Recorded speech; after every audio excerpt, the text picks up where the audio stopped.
Bonjour, c'est Maëva du Centre national du droit du travail. Aujourd'hui, nous allons voir les éléments les plus importants de la convention collective des textiles artificiels et synthétiques et produits assimilés. Cette convention s'applique au secteur de la fabrication de textiles artificiels et synthétiques, notamment la fabrication de non-tissés, hors habillement, la fabrication de plaques, feuilles, tubes et profilés en matière plastique, ainsi que la fabrication de produits de consommation courante en matière plastique.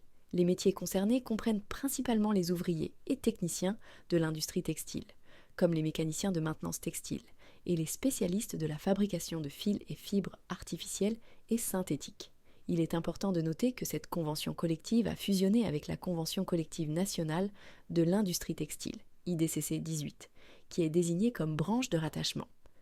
Concernant la période d'essai, la convention peut prévoir une durée plus courte que celle fixée par la loi du 25 juin 2008, qui établit une période d'essai maximale selon le statut du salarié.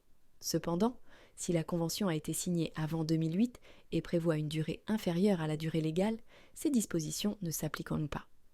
Pour les salaires, la grille a été mise à jour au 1er mars 2025, avec des rémunérations mensuelles garanties allant de 1 829 € pour le coefficient 210 jusqu'à 6 680 € pour le coefficient 800 sur une base de 35 heures par semaine.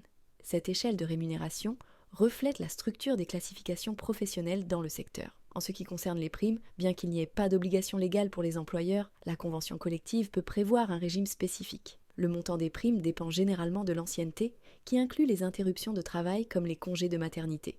Pour les indemnités de licenciement, la convention peut prévoir un régime plus favorable que celui du Code du travail, qui devra être appliqué en cas de rupture du contrat de travail.